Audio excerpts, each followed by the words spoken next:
CNN have rescued a prisoner in Damascus with immaculate fingernails. Hello there, you awakening wonders. Thank you for watching this exclusive Rumble video. If you're watching it on YouTube, get on over to Rumble where we make so much more content than this, and download Rumble Premium using the code BRAND. CNN, can you trust them? Let's have a look at how the legacy media are reporting on this extraordinary mainstream media rescue. After 3 months in a windowless cell, he can finally see the sky. So funny, this is CNN. CNN are really good. That's all the news on CNN. I'm not going to totally operate on the assumption that this is a psyop. I'm going to resist the belief that CNN have sort of got a guy in a wag the dog way. If you've not seen that movie Wag the Dog, you got to watch it, where they literally set up a bunch of fake news stuff in order to legitimize a war. Are CNN capable of doing? Well, yeah, they're definitely capable of doing that. Are they doing that now? Here's Jimmy Dore posting on that. Fake news alert. Check out the prisoner's fingernails. That's a nice set of manicured fingers for a guy locked in a torture dungeon. Holy shit, this is poorly done. People who watch CNN are the most gullible, brainwashed morons on earth. Let me know in the comments and chat if you agree with that. My God, the light, he says. Oh God, there is light. Don't overdo it. Oh, the sky. I forgot that while I was in the nail bar. I mean prison. Did I say prison? My God, there is light. That's me, by the way, standing by him. I work at CNN. I'm a proper journalist. Not like those journalists, everyone on X. To hell with those guys. You are not the media. We are the media. What's going on with that guy's fingernails? Shut up! We're the media! Okay.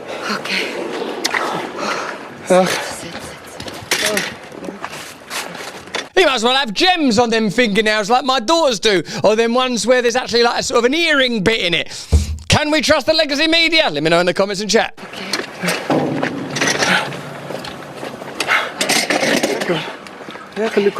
Stay with me, stay with me, he repeats again and again. Stay with me, CNN, stay with me. Don't let Elon Musk purchase MSNBC and sack Rachel Maddow, he says. We need proper journalists, he says, again and again. And I think he makes a good point. That's me on CNN right now with immaculate nails. For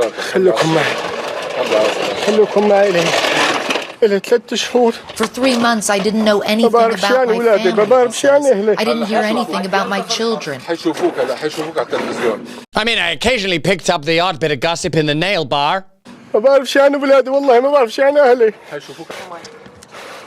fighter hands him something to eat. He barely lift it to his mouth.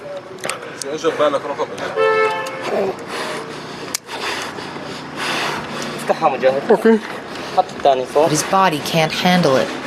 But it could handle Fruit Loops. Available now from CNN. Watch out for that red dye. Okay, you're okay. His captors fled during the fall of Damascus, leaving him with no food or water. That was at least 4 days ago. Just so you know, I'm not taking the absolute living piss. Here is this story from the New York Post. Prisoner CNN helped free from Syrian prison was actually a notorious Assad regime torturer. The network went viral last week with footage of the startled prisoner being led from the prison by journalist Clarissa Ward, who called it one of the most extraordinary moments I've witnessed in 20 years. But independent, unbiased fact-checkers Verify Psy published a detailed report Sunday morning that the seemingly innocent prisoner was actually Salamah Mohammed Salamah.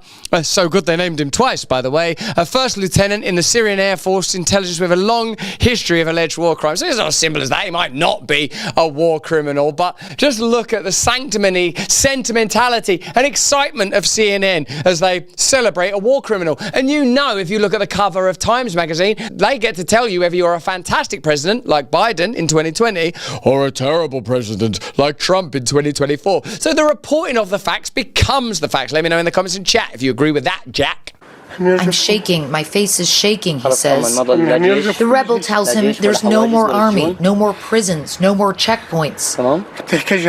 Are you serious, he says? Yes, because now gay Al-Qaeda has taken Syria back. Woke Al-Qaeda. You could call them LGBTQ-ida. Surya Harra. Syria is free, he tells him. Free! free to do whatever our centralized globalist interests dictate. It's the first time he has heard those words.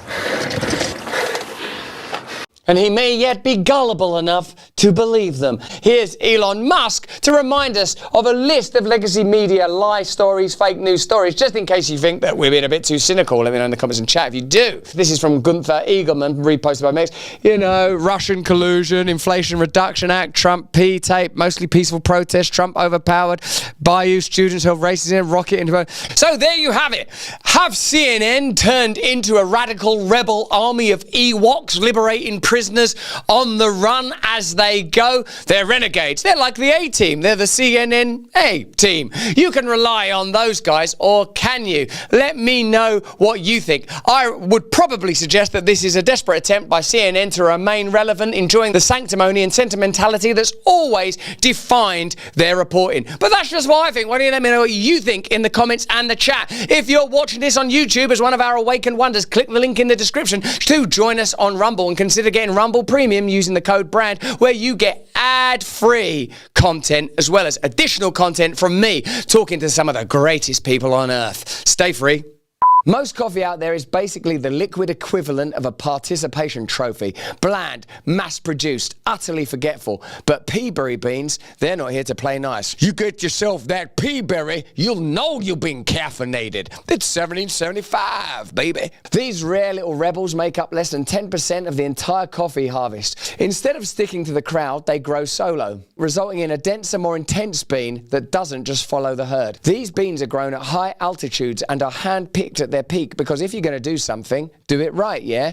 Do them beans right. Thanks to their unique solo act, peaberries deliver richer flavors, a smoother finish, and a touch more caffeine to keep you sharp and focused, like the universe intended. This isn't your corporate coffee sludge. This is for those who see through the nonsense and demand a cup that's as real as it gets.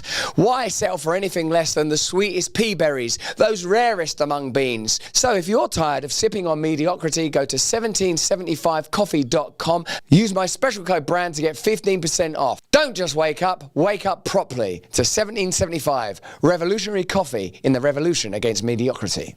Hey, thanks for watching. If you want to see more uncensored content where free speech can flourish, join our live stream. Click the link right here to watch the next video if you want to, or become a member of a growing movement. Download the Rumble app and you'll be informed every time we make a new piece of content. Stay free.